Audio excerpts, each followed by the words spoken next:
we're not going on safari. We're just going for Christmas, basically, just visit my folks. So you'll see up in one of the little screens there.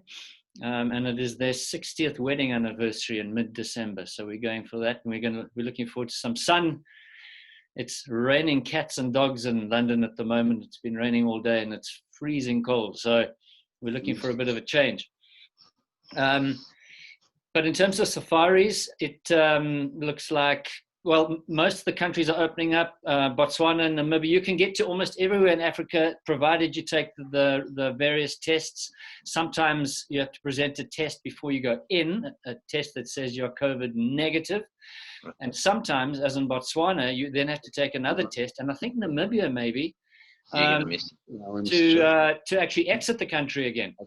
So it's still slightly complicated, but the planes are flying and things are starting to open up. And so Africa in 2021 will be welcoming, has already started to welcome guests on safari. So that's absolutely brilliant news for safari travelers, and also for safari hosts and guides and the wildlife and all the people that work in the safari camps, because, you know, they all so dependent on safari tourism all around the world. So the news is looking better and better. And as you'll absolutely no doubt know, a vaccine was approved yesterday, or this morning, I think, in the UK anyway. So it's the start of whatever you might think of vaccines. What it does mean is it adds confidence to the markets, to the tourism market, and it means that people will be able to travel with some confidence. So I'm very, very happy about that development. But let's tell a couple of stories, and then we'll see where we go from there. And what I wanted to start with this evening, so as you know, the theme of this evening is when safaris go wrong. Now, I would like to say that they very seldom go wrong with me. However, there are lots of stories out there, and I'd like to relate some of them to you. And quite often, and especially in Namibia, and Rosta Yannick, you'll see his name there, would be able to nod and agree with this. In Namibia, you sometimes encounter people out on the road who are enduring a very, very difficult time. And that's because the travel agents who put the trips together for them get it all wrong. Africa is a big place. There's lots of destinations, lots of people to speak to who will willingly part you from your money and organize a trip for you. But you've got to be very careful about who you book with, because you want somebody with some experience. And Namibia, being the massive, massive country that it is, sometimes the travel agents who haven't been out there get it wrong. They don't understand the distances involved, and they tend to spend far too much time driving through the country instead of looking at the wildlife. And so I'm going to start off by telling you a story related to something like that. But in fact, I'm going to place it, this one actually took place in Botswana. Now we have Grant and Wayne and other people there who will know exactly the terrain that I'm about to describe. And I'm going to take you back to about 1994 when Sue and I first started working in Botswana. And I think I'll just mute my phone because it's getting very annoying. There we go. And we were employed, thanks to Grant actually, at a place called Selinda Game Reserve. And it's a place also where Wayne and his wife Vanessa, where we really got to know them, and we spent a year working with them. They were making a movie there. Now, to get to the Selinda Game Reserve, you start in a place called Kasane, which is the northeastern corner, up on the Chobe River. And it's wild country. And there's a sort of a test. You feel like when we started working for Linyanti Explorations, we were told that we had to drive out there. It wasn't that there weren't any aeroplanes, but we were told that we had to get ourselves out there in our Hilux bakkie because staff needed transporting, and we needed to take all the paraphernalia that's required to run a very, very remote safari camp. And the guy who employed us was a guy called Brian Graham, and he just told us, look, it's dead easy. You just head southwest from Kasane, and you go through the Chobe National Park, and you get to two big baobabs, and that's at a place called Kachikau. You absolutely can't miss them. Don't turn left, don't turn right. Just keep on going, and then you start to go up and down through the great longitudinal dunes, through the sand forest full of silverleaf and the occasional baobab. And then you'll get to a double cut line after a while. I don't know how long it is. It's probably an hour or two from Kachikau. It might be more. And then you turn right, and now you're heading sort of north or northwest. But there's no road, and you know, you're not really going to see anybody. But don't worry about that. Just make sure that you've got lots of petrol and at least 2 spare tires, and take water with you, and take food. But you'll be absolutely fine. But the sand is incredibly thick, so whatever you do, don't slow down, because if you slow down, you're going to get stuck, and you're going to be there for days. But don't even worry about that, because eventually a vehicle will come past. There'll be a Botswana Defence Force truck, or it'll be a Tsetse Fire Control vehicle. And if they stop, then they will probably help you. And so all of this is reasonably terrifying. And it's hundreds of kilometers, and it's very, very lonely out there. And he said also, there's 2 other things. Don't use your air conditioner, because if you switch on the air and it's hot, you know, it's 35 degrees Celsius, it's over 100 in Fahrenheit, and it's or close to 100, and the sand is very, very loose. And the problem is, you never ever get out of town on time, because they keep sending you to some other place to pick up more stores and more bales of wire and extra tires and all sorts of stuff that they need for the camp. And suddenly something else they've remembered, they need cheese. And so by the time you leave town, it's mid-morning, and you know that you're running out of time. And the sand is hot, and it gets very loose as the air expands between the sand grains. And it's fine, fine sand. It's the Kalahari Basin. It's the bottom of an old sea that you're driving on. And the longer you wait, the dodgier it gets. And he said, so Brian said to us, whatever you do, don't stop, because if you stop, you're going to get stuck, and then you're going to be in trouble. Then you're going to be digging all day. He said, the other thing is, weigh that vehicle down, put heavy stuff, put sandbags over the back axle of the Toyota Hilux. The Hilux has got a leaf spring suspension on the back. It's very, very bouncy. It's designed to carry heavy loads. Not so much these days. It's more of a luxury truck, but back then it was a working vehicle.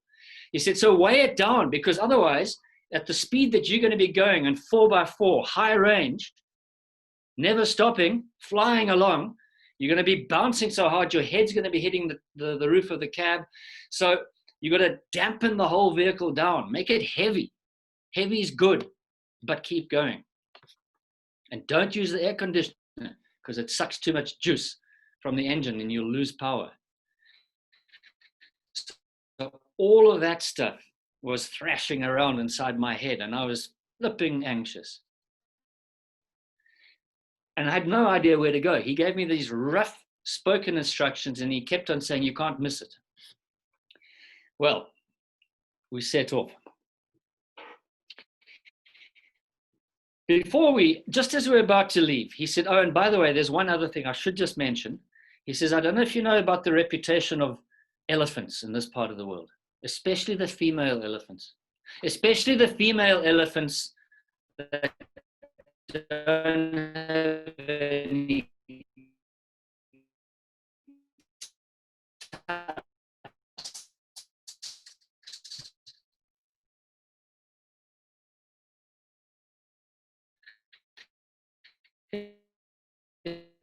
especially the female elephants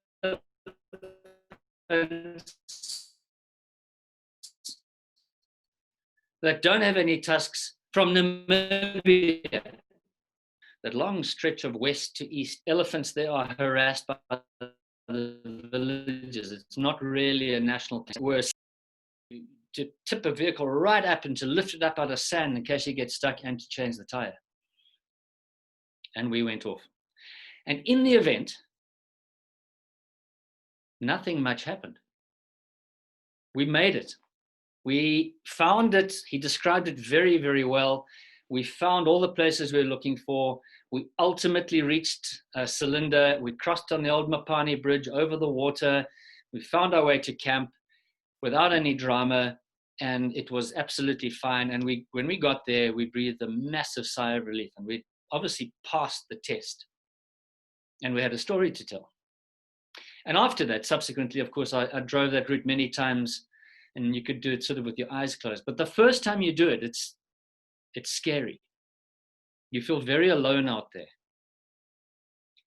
And on one of those other journeys, I was in Kasane at the headquarters, and I was driving that same route. And because I was more confident, I went shopping around town, as we always did, picked up all the stuff they needed in the camp, loaded into the vehicle. But I had a 12-volt fridge, which had ice cold water. It had food. I had everything I needed. I had a long-range fuel tank. I was very confident, and there was no problem. And we drove down the tar road through the Chobe, and we went onto the gravel road, and we traveled along that, and we came to the two giant Kachikau baobabs, and we drove between those through the village, and then it just became nothing. And we started to go up and down across these longitudinal dunes. And these dunes are high, ancient dunes, thick sand, and there's one route, and it's 2 wheel ruts, and it's deep, and you battle to get out of those wheel ruts. And as you go down the one side of the dune, you've got to gun it down there, and as you go up the other side, you get slower and slower and slower, and the sand is thick, and you've got to have enough momentum to get up to the top of the crest and then repeat, and you do this 20 or 30 times. And if there's anybody in the way, if there's an approaching vehicle, it's extremely difficult, because you've both got to get your timing right. One vehicle needs to move up out of the rut on this side, and the other one on this side, and you go past each other, and your wing mirrors nearly touch as you go flying by, because you can't stop. And you keep going, and then you get back into the rut, and you journey on. And as we came over the crest one afternoon, on this particular afternoon, in the middle of the day, in summer heat, I looked across the valley, and there was another vehicle there, and it was stationary, and it was stuck up to the axles. Well, that's a hell of a problem. It's a big problem for that person, and it is a problem for us, because until that vehicle moves, it's unlikely that we can get around it. And so you do what you do when you're in those situations. Out in the wilderness, you help each other. So I said to Sue, all right, we've dealt with this before. I'm going to go and help that person. But I had my binoculars with me, and I looked through it with my binoculars, and I could see that it was a tourist, because on the door, there was a sticker, and it said Brits 4x4 Rentals. Now, Brits 4x4 Rentals is a Johannesburg company. And obviously, this person had rented this vehicle in Johannesburg and was doing a trip through Botswana. So I trudged down there slowly. There's no point in hurrying, because it was very hot, and I was about to get very sweaty anyway. My shovel, a big sand shovel over my shoulder, and I walked down. And these people hadn't seen us. The man was lying on his belly, and he was scraping away underneath this vehicle using his hand and something else that I couldn't work out, scraping sand away. And the lady was sitting in the shade of a tree, and the trees there, when they don't have leaves on, they're silver cluster leaf trees, and then they don't provide very much shade at all. And she was looking very disconsolate. And they never looked up. They were so preoccupied with their drama. And ultimately, perhaps 100 meters from them, the lady saw me, and she leapt up, and she started yelling and screaming like I was, the savior, which I was, in fact, on that particular day. And when I got to them, she was in an absolute state. And it turns out that they were a young German couple who were on honeymoon. And in his wisdom, this guy had rented a vehicle in Joburg and was taking his new young bride on a honeymoon safari, which he had organized himself entirely. He hadn't used anybody with any knowledge of the area as an agent, which explains the predicament that he got himself into. I calmed the lady down. The poor guy was in a state, and their stuff was scattered everywhere. And it was perfectly obvious that they'd been there since yesterday. Not a single car had come past. So they'd been there for about 24 hours. And she said that they'd slept in the vehicle overnight. And she said that there were animals around all night. There were things. The word she used was investigated. She said, we slept in the car. It was terrifying. And we were investigated the whole night by animals. Now, the place is full of elephants. And there were elephant tracks everywhere. So I said, yeah, elephants they're noisy creatures. And that's what was around you. They probably came to see what was going on. But anyway, listen, let's get you out of here. And she said, we can't get out of here. We've been here for 24 hours. I said, no. I've done this before. And the normal procedure is you'd get the high lift jack. Now, this guy didn't have a high lift jack, and mine was back in the vehicle. And it's a heavy thing to carry, which is why I just walked down there with a shovel. So, but normally what you do is you jack the vehicle up, and then you put a spare tire under one of the stuck tires, and then you jack up the other side, and you put logs if you can find them. You give it the back tires some purchase, and you dig out a channel, you smooth the sand out, you give yourself the best opportunity, and then you jump the car out of there, forwards or backwards, and try to get some momentum and escape. But first of all, you got to scrape all the sand away because it's sitting down to the differential in this thick sand. So there's a lot of homework before you even try. So I was anticipating several hours of work. And because what all this guy had to dig with, and then I saw what he was using was a breadboard. They had camping equipment. It was part of the deal. And he was using this breadboard and to scrape the sand away. Because it was hot, it was all just falling back into the rut. So he tried his best. And then when I walked around the side of the car, I noticed something. That only the back wheels were dug right in, like half of the wheel. The two back wheels were in the sand. Up to the hub. But the front wheels were sitting on top of the sand. And I thought, that's odd. And then the light went on. And I looked inside the vehicle, got into the vehicle, and I had a closer look. And this guy hadn't engaged the four-wheel drive lever. So he was still driving the vehicle in two-wheel drive. How he had got that far, driving it in two-wheel drive, was a miracle. They must have been going like the clappers to get that far. So all I did was I engaged it, and when you put it in, it makes this, in those old vehicles, it's a manual thing, and it goes, bang, and they sort of jumped when I did that. And I started the car. I said, just step aside here. I hadn't even started digging. And I reversed the car, easily back out of there. Well, instead of celebrating, that young lady started beating up her husband. She got the breadboard and she started hitting him on the shoulder with it, just beating him repeatedly with this breadboard in frustration and anger and embarrassment. And she started howling, but of course it was all relief.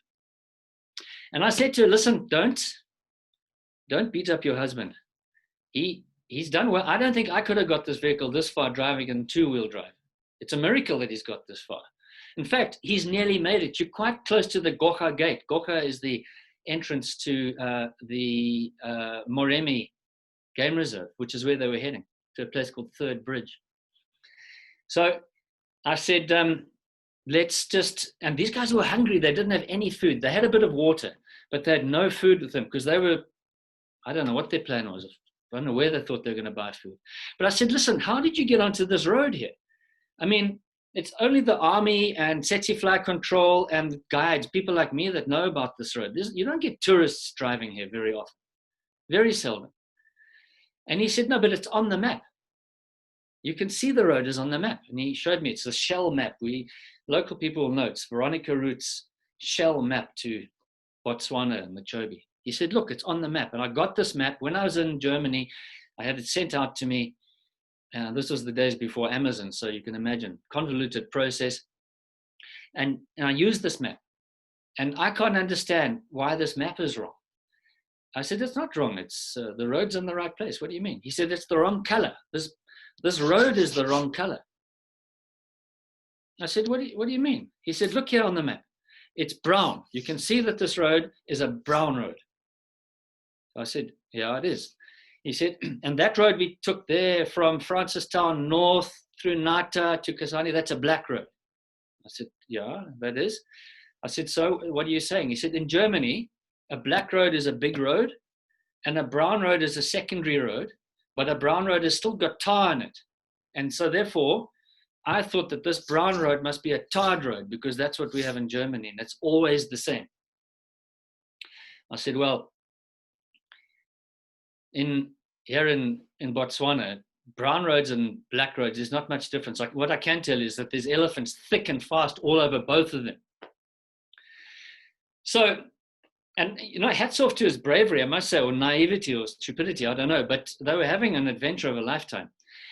So I then got his vehicle up to the top of the ridge and I walked all the way back to mine, and Sue, of course, had very wisely remained in the air-conditioned comfort of the vehicle, drinking iced water from the 12-volt fridge,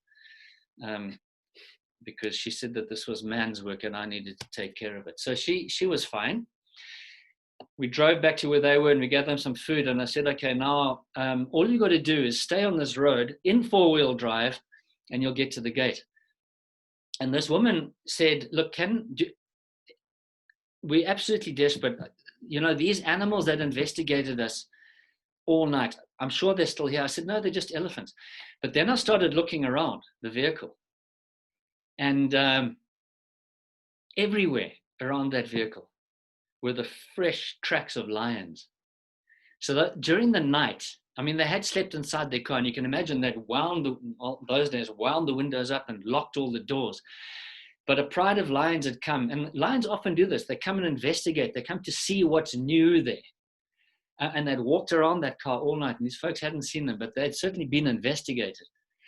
So I then said, just follow me, and I'll show you all the way to the gate. That guy sat so close behind me that if an elephant had walked out in front of me and I'd had to put the brakes on, he would have rammed into the back of me. And so I had to stop the vehicle eventually, slowly slowed down. And I said to him, listen, dude, just, give me a bit of room here, because if something happens or I've got to swerve or something, we're going to have an accident. And then we really will be in trouble. But don't worry, I promise you, I absolutely guarantee you that I'm watching in my rearview mirror and I will not leave you behind. And we got to the Gorka Gate after not very far, probably another half an hour or so of driving. And I left them there. And now there are people and there's officials with rubber stamps, and the roads, by the way, are still pretty terrible, but at least they felt some comfort. So, but hats off to the guy for having the strength of character, as I say, possibly naivety, to give it a go. Whether that marriage lasted or not, I don't know. I hope that he never scared her like that on holiday again. I want to ask Grant or Wayne, because they know the road that I'm describing about, if they've had any similar sort of experiences on that route. Lloyd, you have no idea how our gang here, because we've got a gang here tonight. This is not regular. You can't see Nessie, but she's just behind me here. I'm pointing to her. Okay, there's Nessie. Then we've got Paul, and we've got Joe, and we've got Wayne, and we've got Phil. Phil, you'll meet. You'll meet him soon enough. This is not an uncommon experience. And funny enough, I had this almost ditto experience a year ago, this week, a year ago, in taking an English fellow to Savuti. Yeah. And we were traveling along that Kachika road, and we bump into a Dutch couple that are standing at the junction of the cut line and that old road to Savuti. Yeah. And they're just in the middle of nowhere. And I'm like, what are you doing here? What are you doing in the middle of nowhere? No. So they said, well, we're stuck. We're stuck. I said, well, where are you stuck? No, we're stuck down this road. Oh, they weren't with their vehicle. They were standing alone. No. Wow. And I said, well, where's your vehicle? Right. Well, it's some kilometers down the road. Blimey. And right then and there, I said to him, what are you doing? You never, and I mean, everybody, well, we tell everybody, not everybody knows this, but we tell everybody, never, ever leave your vehicle. That's rule number one. And we said, and I said, why did you leave your vehicle? Anyway, we loaded them up and we started traveling down that cut line. And we crossed elephant spoor, buffalo spoor, lion spoor. And these two folk had walked with 1 5-liter bottle of water from their car. Daytime. So they'd spent the night at their car. And at first light, they had walked to the last main road. I use main in inverted commas because it's just a slightly bigger dirt road than the dirt road that they were on.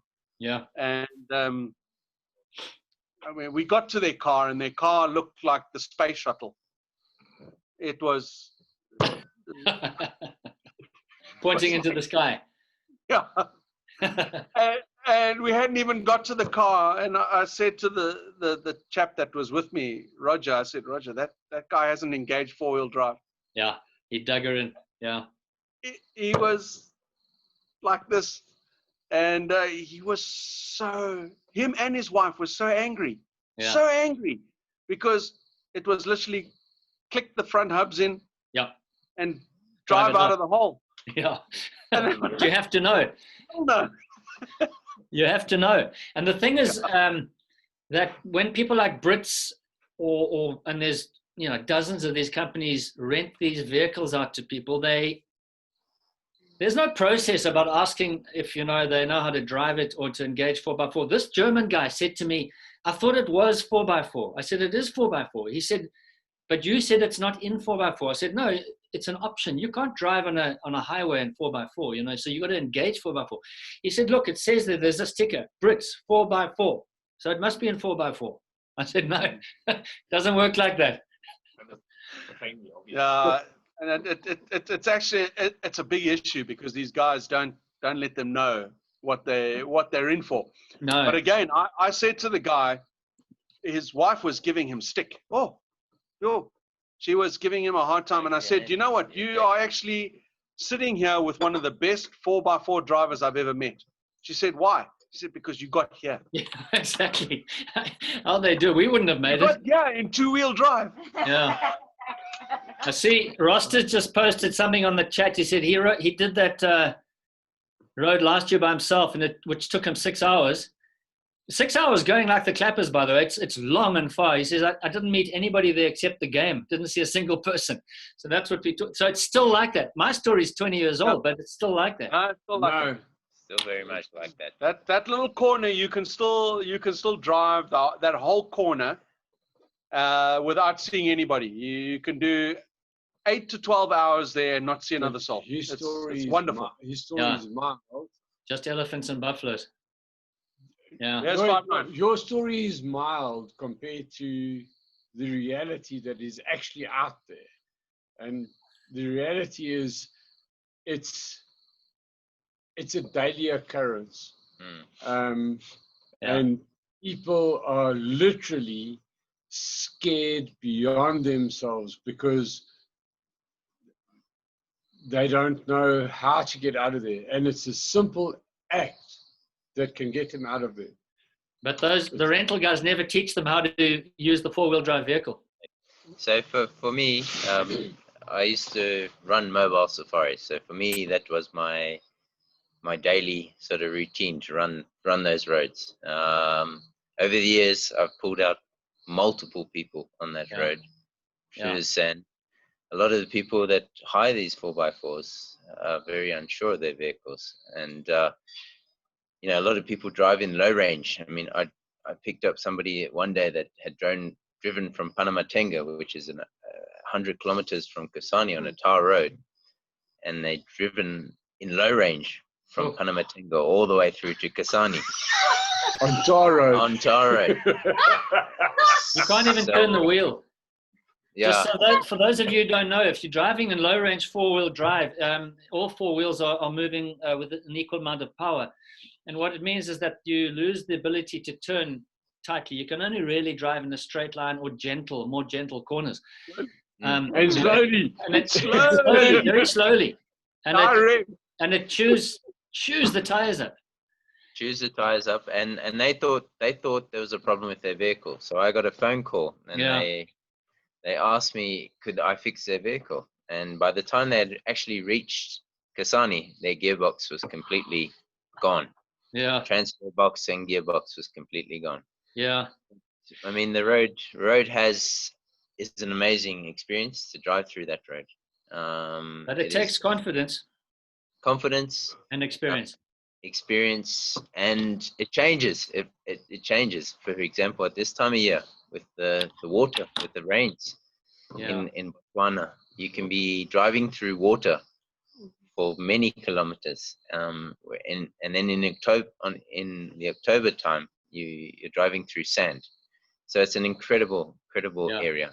Whole area driving. I think we have Emma here. Grant, well, I can't see her, but didn't you drive that route? We did that route, yeah. We didn't get too stuck. Close on a couple of times. But yeah, it was good fun. So you know exactly what I'm talking about. You know that route. Yeah. It was brilliant. Yeah, we loved it. So. Where's Brett? Is he there this evening?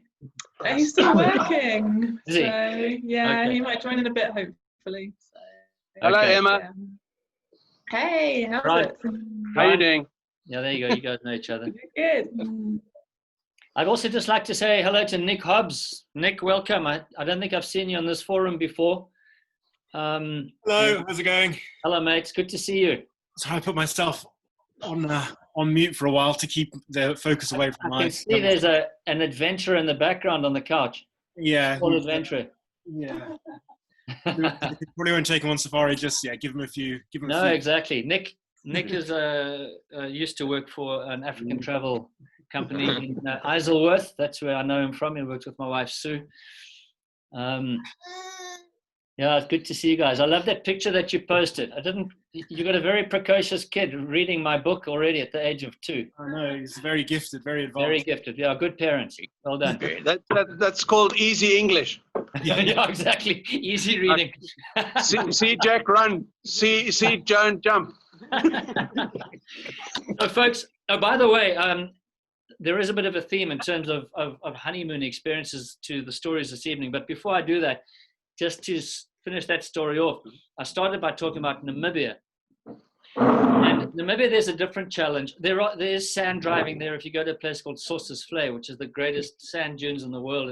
But it's only a 5K stretch. People get stuck there all the time too.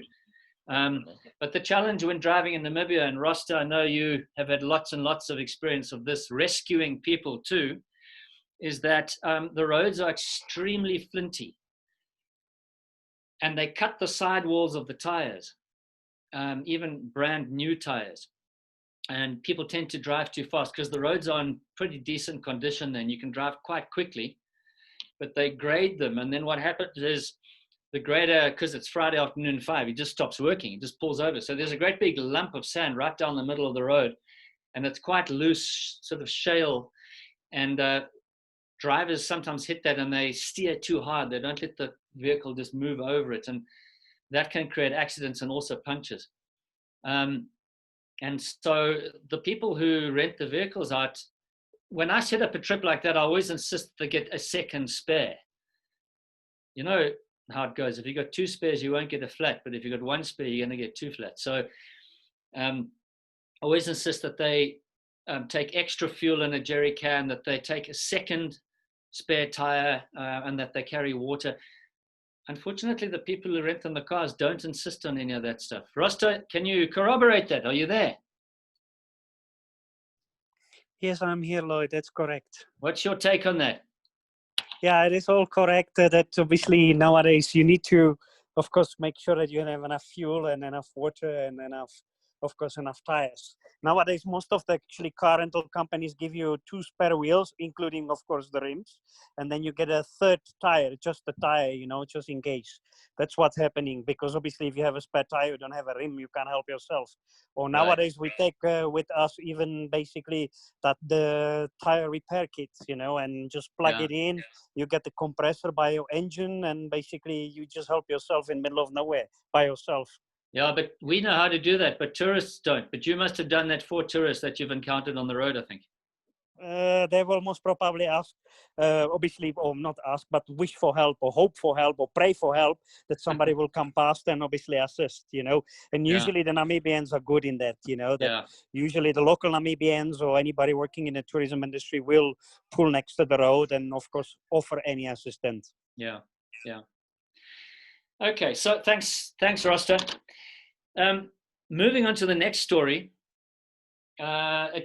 Also a honeymoon story, and with a rather sad ending, I'm afraid, but it's not fairy tales. And also from my book, it's the story of a couple, happened to be an English couple, who arrived at a camp in the Cylinder Game Reserve called Zabalyanja Camp, where Sue and I lived and managed for 2 years. That destination where we were driving to on that sandy road from Kachiko, same place.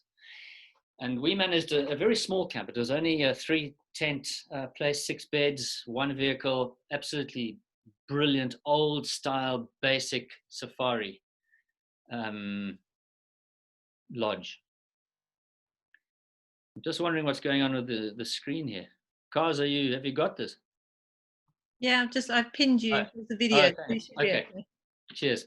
So the managers or the owners actually of that company decided that they wanted some extra income, and they wanted to increase the adventure side of the offering for what was called Linyanti Explorations. So they started up walking safaris, and actually that was started by Grant, who's been talking to us this evening, Grant and his wife Sharon. But after a year or two, they handed that over to another fellow whose name was Duncan and his girlfriend. And Duncan wanted to take it to the next level and create a fantastic experience. And he chose an incredible campsite. So what would happen would be that the people would wobble in a Cessna 210. Hillary, you remember those? The Cessna 210. Unfortunately, I remember it all too well. You remember the back seat of the 210? Yes, I never thought I would see my home again. Exactly, premium comfort. Yeah, Andrew and I were convinced once we landed we were never going anywhere, so we would live there then from now on. We traveled together from Namibia to Botswana, an astonishingly bumpy journey in the back of a little 6-seater Cessna 210, and it was terrifying. But that's what people used to get around in the Delta. Actually, not so much anymore, by the way. They use a caravan these days. It's a 12-seater and it's much more stable. So the people would fly in on that, land at Zabalyanja camp. I'd go and pick them up at the airstrip. Duncan was over at his walking camp preparing. I would give them lunch, and then Duncan would arrive and pick them up, introduce himself, take them out to the walking safari camp, get them comfortable, do an evening stroll just in the vicinity of the camp. They'd spend a wonderful night in the safety of their tents, which are small tents but on the ground, and then sitting around a roaring log fire, drinking some wine, having an incredible dinner cooked in a chef in a white smock and a tall hat. It is all very splendid, but all very much on the ground. And then the next day you start with your walk, and this would go on for 3 or 4 nights. And you either spend several nights at one camp, or the camp would move. It's highly mobile. And so Duncan had chosen a campsite at a big old baobab near the lagoon. And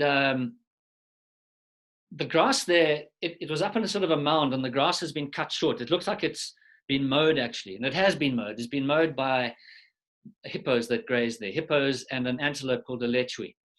And they're very common there, and they come out at nighttime, the hippos do, and they graze us, and they turn that, it's very, very short, and it's like, it has a manicured look to it. It's very beautiful. And then on the edge of it, there's these tall reeds, Phragmites reeds, very tall elephant grass with waving plumes, 10 feet, 12 feet high. And beyond that, the water starts, and every now and then there's a gap through the reeds, and you can see across into the lagoon, and there's water lilies with their purple flowers, and lots of water life. There are crocodiles in there, of course. Elephants come down to drink, and there are lots and lots of hippos. And the reason you can see the lagoon from the campsite is because the hippos are the ones that create these paths, because hippos are nocturnal animals, and they feed at nighttime, and in the day they go back to the water to rest. But nighttime they're very active, and they walk great distances in order to find their grass, especially towards the end of summer when the grass is becoming less and less. So it's a campsite which presents some risks, because you are camping in a very beautiful place in the shade of a giant baobab. For those of you who don't know, baobab tree is probably the biggest of the African trees. It's giant. It could be some thousands of years old. It's a massive succulent. It looks dead because quite frequently it has no leaves on it, and it's a sentinel. And they're reasonably rare, especially up there, and especially these days because the elephants eat them, to the degree that they actually get named. We used to have various names for these baobabs. And that's where Duncan had put his camp, because what you want if you're going to Africa on safari, of course, is wild animals, and so you want to see them. But from the relative safety of your camp as you sit around a fire, especially in the evening, having a wine or a gin and tonic. So it was a perfect campsite. He came to fetch the people. Rupert and Emma were their names, and they had literally flown out of Heathrow the night before. So they'd flown out of Heathrow at 7 o'clock or 9 o'clock that night into Johannesburg, 11-hour flight, landed there in the morning at 7-ish, transferred for another 2-hour flight to Maun, entered Botswana, then got into the Cessna 210 and done another sort of 40-odd minute flight, and then got to camp. So they were quite tired from the travel, and the mode of transport just kept getting smaller and smaller, from a 747 or whatever it was back then, to like a 40-seater to a 6-seater. And for both of them, it was the first time in Africa ever. It was their first day in Africa ever. First time they'd been on safari. The whole thing was new. But the kicker was that Rupert had booked the safari as a surprise honeymoon for Emma. He hadn't told her what she was going to be doing. He only gave her, it was only when she saw the boarding pass at Heathrow that she knew that they were flying to Africa. And she'd anticipated going to she had a feeling about Africa, but she thought they were going to go to an Indian Ocean island, off Madagascar or Mauritius or Reunion, one of those kind of places. And that it was going to be a beach holiday. But of course, he had actually chosen a walking safari. Now, most people who go on safari tend not to start off with walking safaris. Walking safaris, you're very close to the earth, naturally. Mostly you stay in a reasonably luxurious place, you get into a vehicle, a guide drives you around, you feel pretty confident, pretty safe in that vehicle, even if you're close to predators and elephants and rhinos and so on. It all gets interpreted for you. You get served amazing meals when you get back to camp, and you're secure in your tent, which is up on an elevated platform, and that's normally how it starts. But Rupert had jumped in with his boots straight into walking safari. But the problem was he hadn't told Emma what was going to happen. So she didn't have any of the right kit for this, because she thought she'd be wearing bikinis most of the time. And she was wearing these. So she arrives at camp, and I started telling her about what was going to happen, and she was horrified. And Rupert was starting to look quite uncomfortable about the whole thing. And the only shoes she had were these little like sneakers, but they were pink and they had sequins on them, and they were like little like city shoes. Definitely not designed for walking around in Africa where there's big thorns and on the dusty game trails. And that's all she had. When I saw that, I thought, this marriage is starting off with some challenges. And she was appalled. Instead of being excited like almost all people are when they go on safari, she was quite staggered, horrified by this whole scene. So I tried to set them at ease, and I got hold of Duncan and I said, dude, just by the way, this lady she's pretty unsettled. So you're going to have to give her a pep talk and make her feel safe. And we had a spare tent in our camp. And I said to him, if you want to use that for the first night at least, then maybe that's a good idea, just to help her to settle into the scene. So, she knows it's okay. I mean, obviously, we wouldn't run walking safaris if they were actually dangerous. Or so you'd think.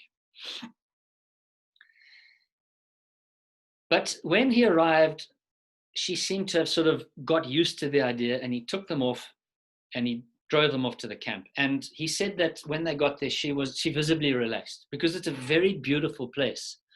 The weather was magnificent.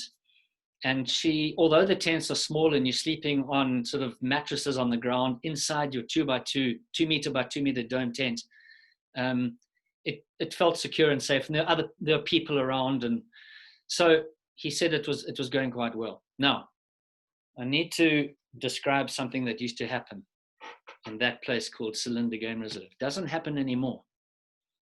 We've spoken many times about lions, and we've spoken about how each individual animal is different, has its own personality and character, as is true of most of the more intelligent mammals. And lions are no different to that. And lions, as you know, we don't see them anymore, but lions used to appear in circuses. The reason they're in circuses, along with elephants and dogs, for example, those kinds of old-fashioned circuses, is because they're trainable. They're trainable because they are intelligent. So you can teach them things. And lions are intelligent animals. They can figure stuff out. They're not as intelligent as hyenas, but that's discussion we've already had. What the lions had taught themselves to do in that area was to hunt and kill and eat hippos, hippopotami. Now, a hippo is a big, thick-skinned animal. It's very difficult to pull down. A big hippo, if it stands, is impregnable. It doesn't matter really what lions or even how many lions you're talking about. If it's got the common sense to stand still, the lions can't get into it. And if it can walk back to water, it'll be safe. These lions have taught themselves to hunt hippos. Every now and then you'll have a case where a lion will jump on a hippo, it might rake it and scratch it, and that's about all that happens. It's more fun than a real attempt to get itself a meal. But there was a lioness there, a small lioness who led that pride, the cylinder pride, who had trained herself to clamp herself to the jaws of a hippo, clamp herself around the jaws of a hippo, because hippo have got fearsome teeth. They are herbivores, but they can defend themselves. They've got stabbing tusks. They've got cutting canines and incisors. They're prodigious. They're very dangerous animals. They've got the reputation of being the most dangerous of the African mammals. So you need to be careful. Just because they eat grass doesn't mean that they're not dangerous.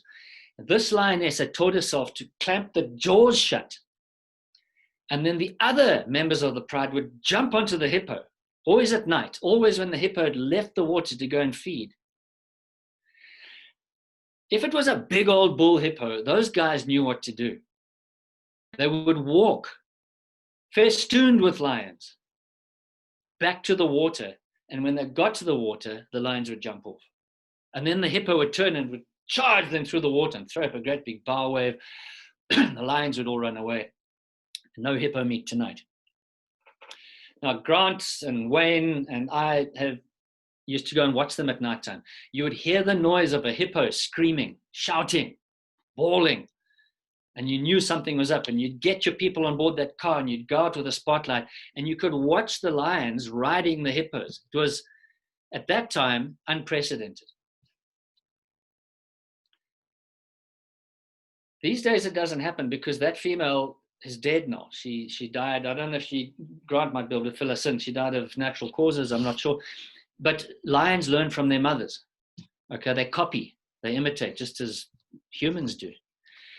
And they learned that trick, but then after a while, it died out. And so they don't currently do that. But at that time, they used to do it all the time.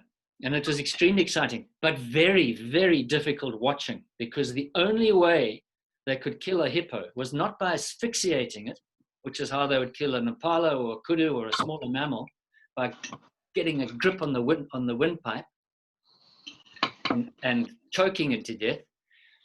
The way they would kill it is by weight of numbers. They would eventually bear the thing to ground, and then they would start to chew on it in the neck and around the ears and in the anus. And eventually they would get a major artery, and then the animal would bleed out. But it would take hours. And in the meantime, there would be this thrashing and crashing in the reeds as this thing fought for its life, surrounded by lions.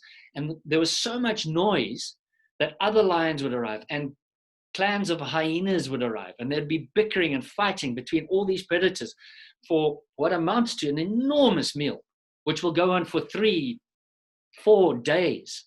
So there's so much meat. Well worth fighting for. But those hippos didn't die easily. And not everybody, it's not all David Attenborough when you're out there in the wild. Sometimes it's ugly. And the reality is that every animal does what it needs to do to survive, and lions eat meat. And there's always blood involved when you eat meat. So it made for fantastic viewing if you could stomach it.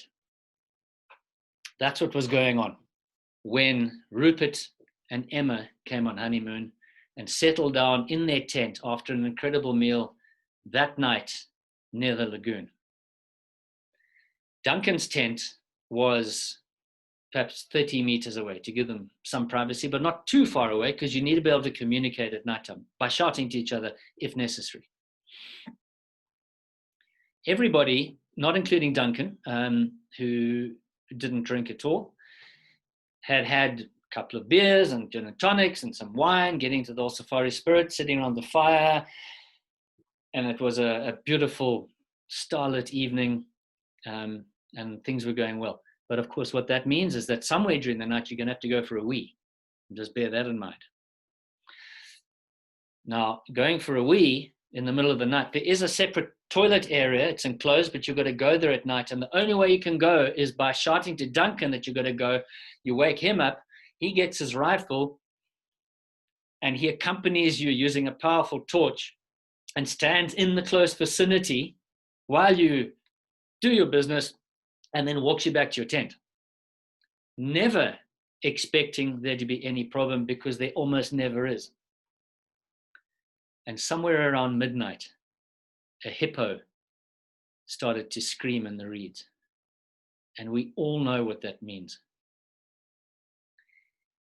By sheer coincidence, the Cylinder Pride had decided to go hippo riding, hippo hunting, on hippos in that little leg of the lagoon right there where Duncan had put up his camp.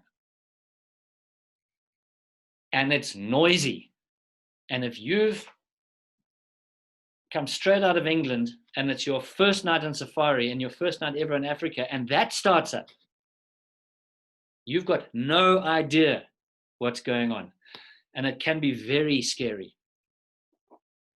And Duncan shouted to them, "I think the lions are attacking a hippo. It's fantastic, because in the morning we'll go and find them. We're going to have great viewing. Stay in your tent. Do not leave your tent." And Emma said to him, "But I need to wee." And he said, "Not tonight.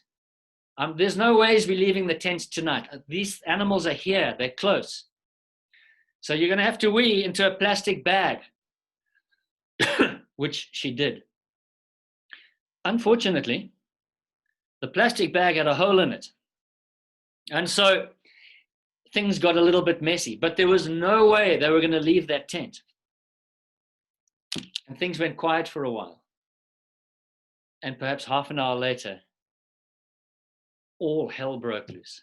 Total pandemonium. That hippo, wearing a pride of lions, came blundering straight into camp. Very much alive, very noisy, very aggressive, fighting for its life, scattering pots and pans and embers and cooking tripods and folding tables and directors' chairs and everything in its way. It didn't touch any of the tents. It went straight through between them, but it kicked the guy ropes of these tents as it went. So the tents were like thrumming and humming and vibrating, and the lions charging in behind it. Duncan saw all this because he had stuck his head out to see what was going on. He had a very powerful light. And he said to them, stay in your tent. Don't leave your tent.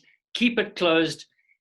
Remain there. If you remain there, you will be 100% safe. Fingers crossed. This was something he'd never encountered before. Had that hippo kept going and stayed on its feet, it would have been a very dramatic story, but not as dramatic as it turned out, because it didn't. It fell 20 meters from the tent. And once the hippo's down, it's never getting up again. And it was enveloped in a blanket of felines. And they started to chew it. And they started to take it apart limb by limb. And then the hyenas arrived. And all through the night, there were animals running backwards and forwards. Lions chasing hyenas, hyenas chasing lions. This hippo slowly bleeding to death and yelling its head off. Very noisy. Can you imagine your first night ever in Africa, ever on safari, thinking that you're going to be on a beach in Mauritius, and this is what's going on? And Rupert going, oh dear, perhaps this wasn't such a clever idea. In the morning, they still hadn't left their tent, of course, and Duncan saw a bulge in his tent, on the tent wall. And he punched it. It was a lion that is sniffing around outside the tent. Now remember, the canvas is only a couple of millimeters thick.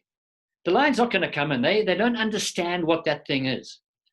In theory, they could tear the tent open if they wanted to, but they're not going to do that. That's not what they do. But if you leave a tent door open, they and hyenas are more than willing to stick their head in to see what's going on. But it was closed, but there was a bulge, and he punched it. And you know, when a lion gets a fright, it sort of goes, woof, it barks like a dog, which is what happened. And he then opened it up, and the sun was just coming up. And things had sort of quietened down, and he could see the hippo and the lions, and they'd fed, so they were full, so they were lazy, so they weren't very active anymore. And the hyenas had retreated off to a point. And he said to them, to Rupert and Emma, I'm going to run for the Land Cruiser. You stay there. I'm going to back the vehicle up.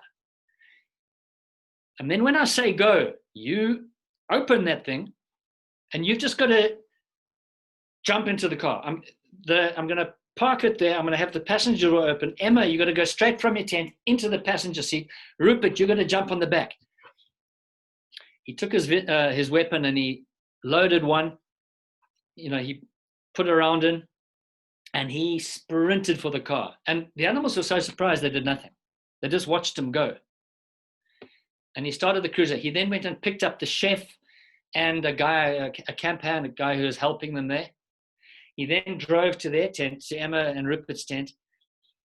And then when he said, go, she jumped in there. Rupert had to run on the back of the vehicle.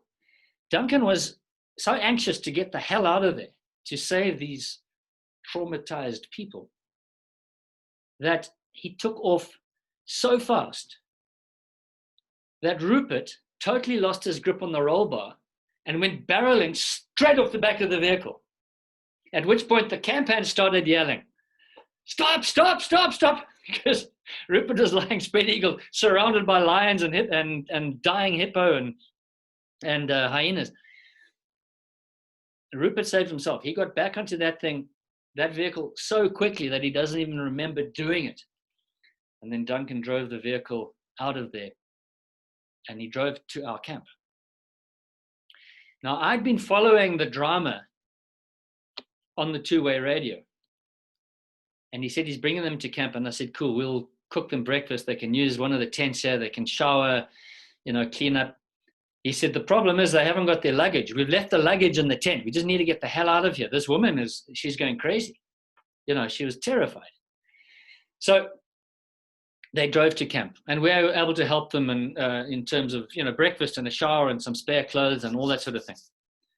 When she emerged, now poor Duncan was stricken because this was his baby, right? He'd inherited it from Grant and he wanted to make it better. It was the first safari of the season, the first night of the first safari of his first season, and it had all gone wrong. And when she came out of the tent, she walked straight up to Duncan. And she said to him, you need to get me out of here. I want to go home. I want to go home to London today. I'm done with Africa. This whole safari thing, overrated, totally overrated. If that's how it goes down, I'm out of here.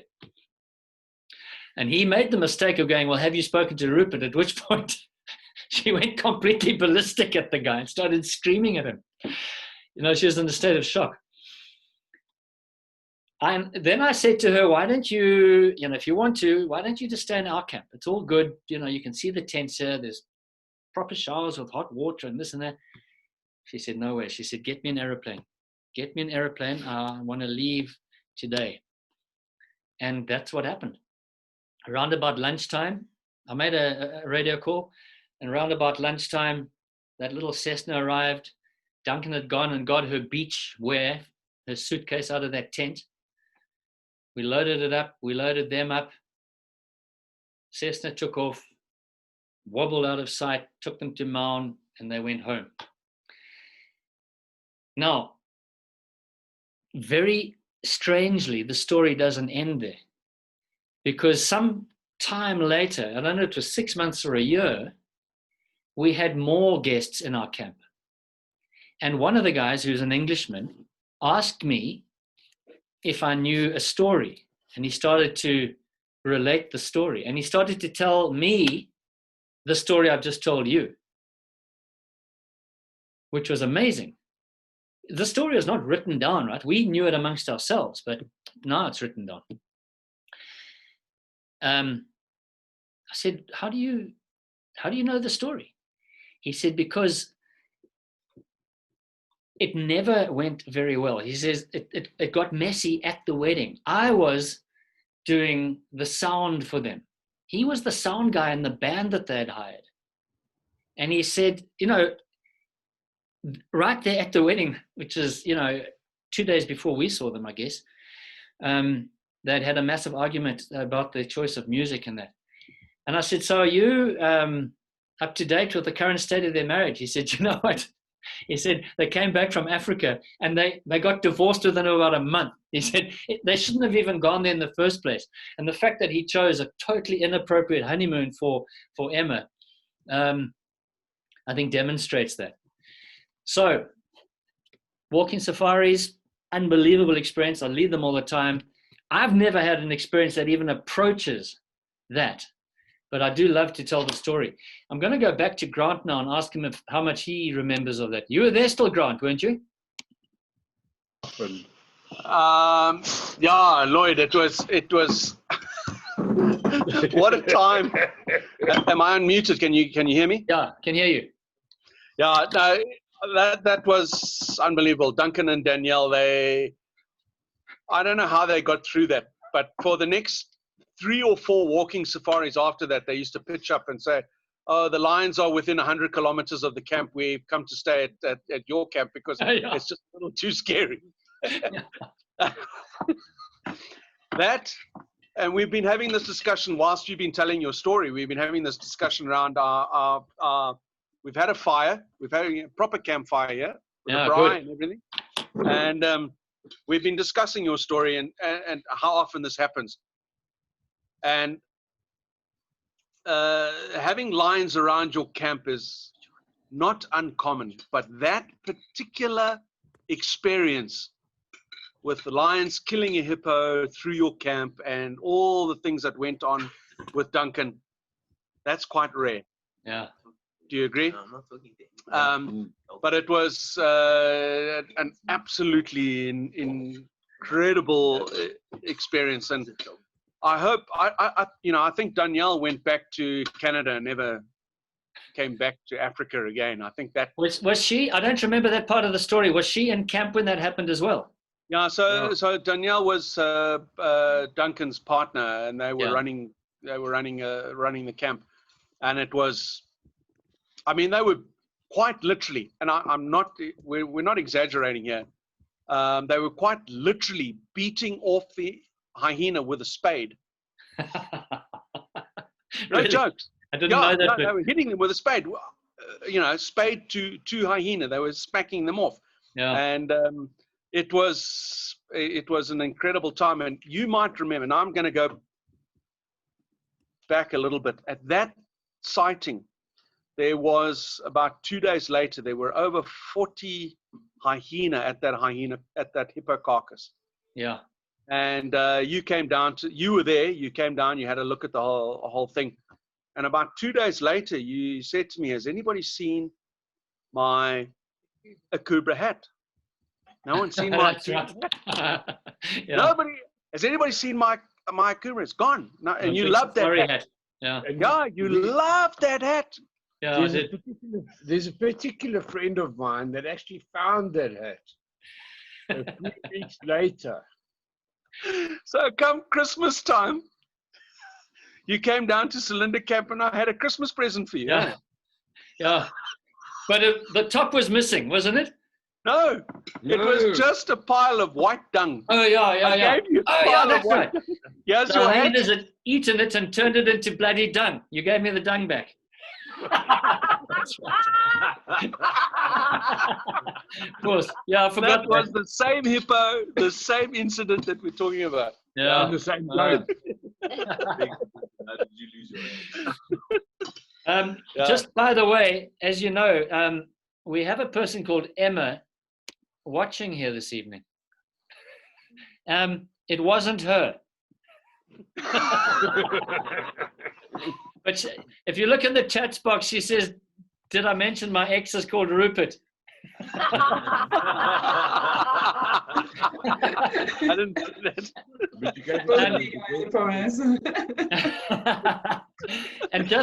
and just so that you know, because for legal reasons, they weren't called Rupert and Emma anyway.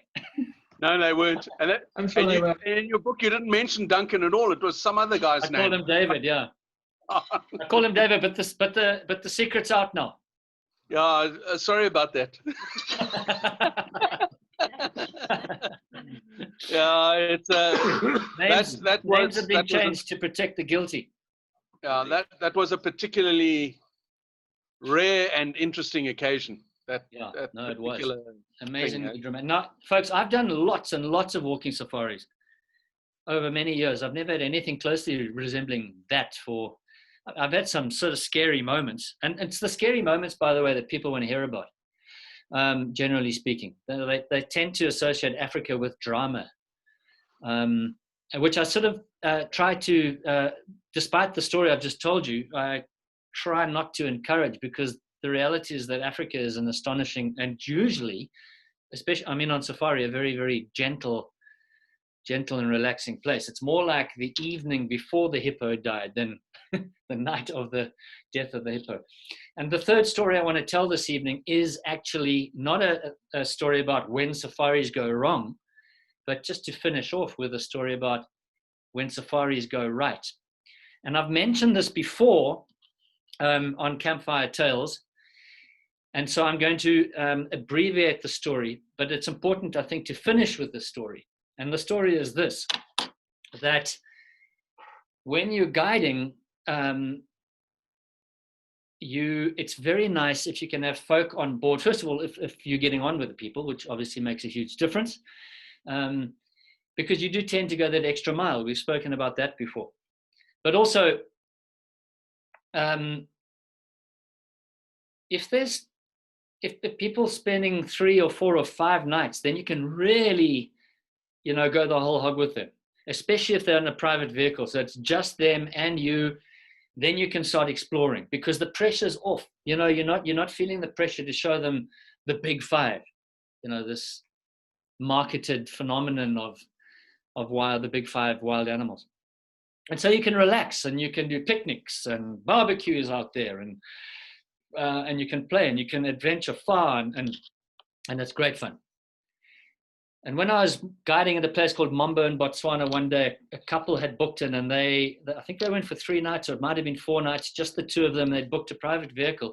So I knew that what it meant was that they were very keen on the bush, and wanted to focus on that experience. And so I grabbed them. I took them as my guests, and that's exactly who they were. And it was a brilliant experience. And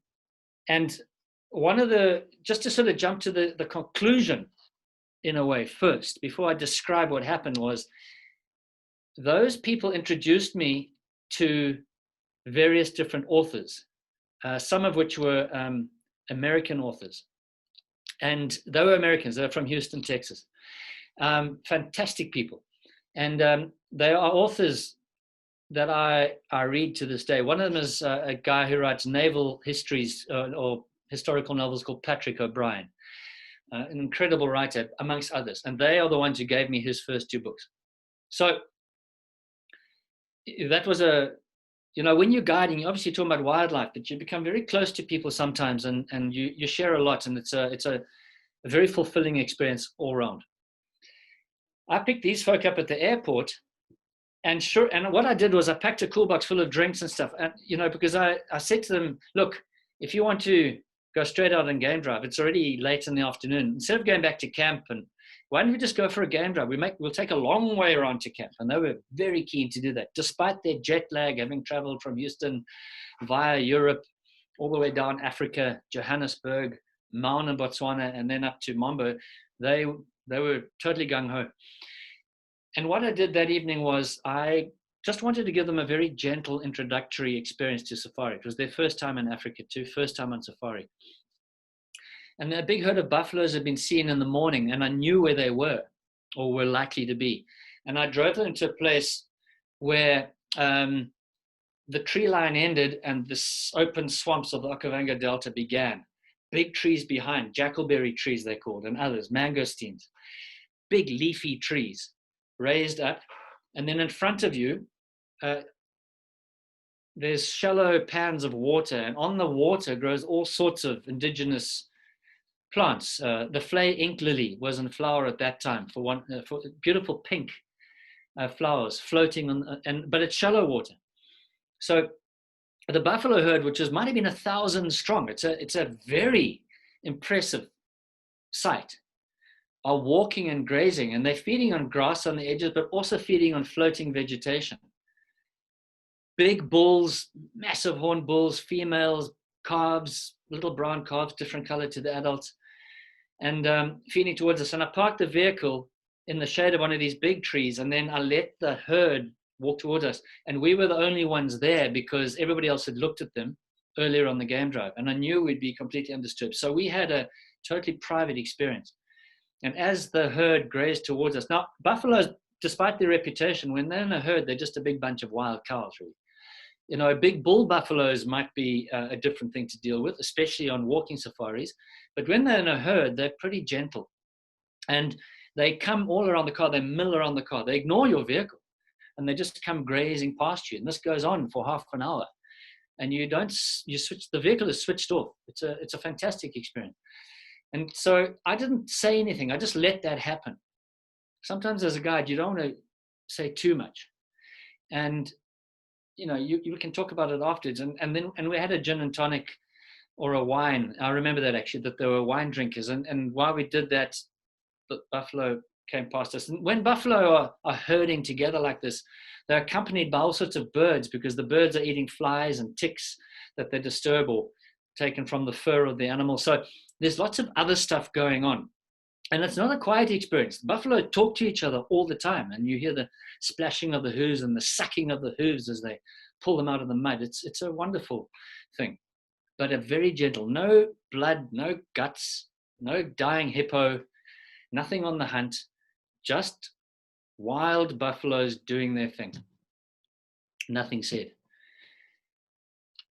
And as the last buffaloes came past, and we sat in silence for half an hour, and they were totally wrecked by this. And he said to his wife, he said, "This puts Lonesome Dove in the shade." Now, I knew Lonesome Dove was the name, the title of a book, and I'm quite sure that people watching here have read it. It's a book by a guy called Larry McMurtry, who is a fantastic author, and he writes about the American West in the day.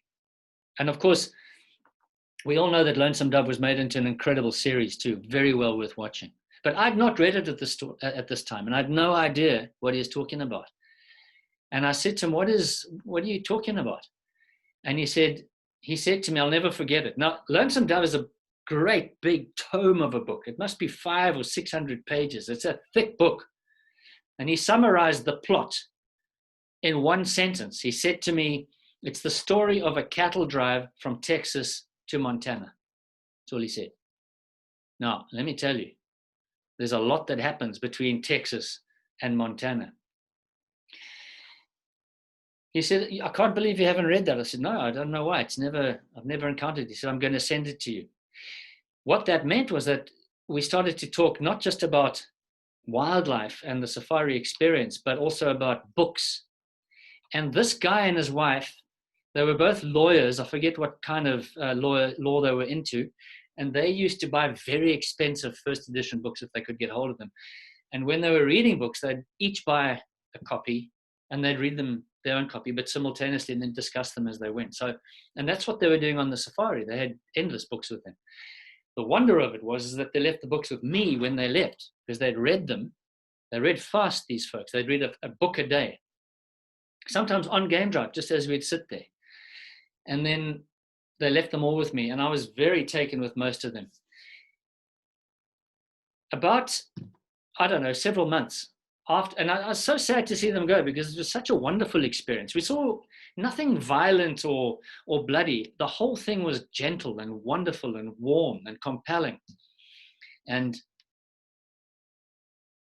a couple of months after they had left, a box arrived at Mambo for me. Great big box. And when I opened it up, it was from them. It had found its way all the way from Houston into Africa. Somehow it got to me at the camp. It was brought in by a truck, which must have driven 10 hours just to reach me in the camp. And I got this box and I opened it up. And in that box, because remember, we used to work out there for 3 months at a time. So, you know, you were out there. There was no access to books or literature or newspaper or radio or television or anything like that. So books were absolutely treasured and devoured and passed around. And in that box, there must have been 20 different books, including the first 2 editions of Patrick O'Brien's naval series called Master and Commander. And when I say Master and Commander, now you might know what I'm talking about, because they made a reasonably decent movie out of it. And so that is my concluding story this evening. One of 2 Germans who had the tenacity and naivety to go out there on their own and get stuck and then were saved, and who've got a story for the rest of their lives. The second one, also a honeymoon story about somebody who's never going to come back to Africa. And had the most awful honeymoon that you can imagine, but an incredible story for life. And thirdly, a much more gentle story about a different kind of experience of a couple who'd been married for many years and who became friends for life with me. And thank you very much indeed for once again tuning into CAMPfire Tales. Carmen, can No, I ask you to highlight yourself? Oh, Ah, there she is. You'll all know that Carmen hosts this. And there's an exciting development in terms of her platform, and I just want her to tell you about it this evening. thank you, Lloyd. Well, thank you for the storytelling. I almost feel cheated that I didn't have, a hippo outside of my tent when I came with you. So can you arrange that? Or do I need Duncan for next time? No, Duncan's never going back there again either. So thank you as always. So next week at 7 o'clock actually, for an hour and a half, we have a storytelling evening and kind of interviews and some music. So the reason being is probably over the last 5 years, but in particular over the last 3.5 years, I've been collating a number of stories from around the world. So Lloyd also features, but we've produced a Soul Hub journal. So it's full of kind of poems, short stories, illustrations, things kind of around 4 themes, which we call soul places, soul food, soul words, and soul people. So people have written about a whole cross spectrum of stuff, from cycling from Patagonia to Vancouver on a bike over a year, from the silence in Bali to being with a mother and witnessing her last dying moments, to what else, cycling through Finland, sailing across from the Southern Ocean. So real kind of, some big sentimental pieces, a lot of travel, a lot of adventure, a cross spectrum of people have written, and it's been, there's not to say short of a labour of love to pull it all together, but it's really, Lloyd, in fact, my brother, who also has worked with Lloyd on his books around the design, he originally did the design for the journals, and we've collated them and pulled them together with a load of news stories, basically. So the evening next week is free to come along, and you can just come and listen to some of the storytellers bring their stories to life or read a short piece of poetry. Lloyd is going to make an appearance and do his. So there's kind of over 100 pieces within it. I'll flick so you can kind of see the enormity of it, from the creative, dancing, owning bookshops to, where else? There you go. I think that's actually, I think they were on the edge of Botswana, actually, about a couple who bought a house, had never been to Africa, and now have been there kind of 10 years. Loads of great stuff anyway, basically. So if you would like to come, what's the best way to do it? Also available on Amazon for Christmas, I believe. Yeah, it will be when next 2 days. I think I've got 48 hours left of, it's a very long process. And then eventually when you get them to actually accept it, it's 48 hours approval, and then it should be ready to go. So yeah. If you, because it's on my Soul Hub website, which is soulhub.co.uk, or if not, maybe just through you, Lloyd, I'll send the link out from Eventbrite. And if you want to register, then I can follow up with you. Okay. Yeah. So I've read all of obviously I've been in 1 or 2 of them, but I've read all the Soul Hubs. I've collected them myself. I've got them up here, but that is the premier collection. Well worth the read, folks. I strongly recommend it. And I want to say thanks to Carmen again for the original idea of CAMPfire Tales, and for always being there every Thursday when it happens. I will be doing another one the first Thursday of January. That'll be, I believe it's the 3rd. No, what date is that one? Let's have a look. First Thursday is the 7th of January. No. Yeah, that's correct. 7th of January. So we'll be back then. But thanks very much, everybody. Really good to see you all. And Carmen, as always, thank you very much. Thank you, Lloyd. We'll leave it open if anyone who wants to sort of stay and chat for a little bit. I'm kind of jealous that I'm not around the campfire, Grant. Well, Carmen, thank you very much once again. You guys, as always, you do such a wonderful thing, and I would not miss this Thursday for anything in the world. So yeah, and well done, Lloyd, once again. I'm sorry we're going to miss you, Lloyd. We're gonna pass each other around Wayne's Braai place here. We're going to be on either side of it, but we'll miss each other. Yeah, by day. So Sue and I are staying with Wayne on Sunday and Monday night, and Grant, you're leaving the next few days. So yeah, I don't know if that's not deliberate. Actually, don't blame you. It is. I did that on purpose. I did it on purpose. I think you did it definitely on purpose. Looking forward to seeing you guys. No, it was anyway. Good to see you at least on Zoom. So yeah, as usual, and you'll catch up with Wayne. He's got a few stories to tell you. Good. Thanks, Carmen. Thanks, Lloyd. Okay, guys. Thank you, Grant. All right. Cheers, All right. everybody. I want to come visit. You're welcome. Anytime. You're welcome. Anytime. Thanks. The weather here is terrible at the moment. It's time to duck and run. Too true. Well, the weather here is wet and wild. Come along. That sounds like Twickenham. Like a fairground ride. Scream if you want to go faster. Yeah. So where are you guys? Where do you live?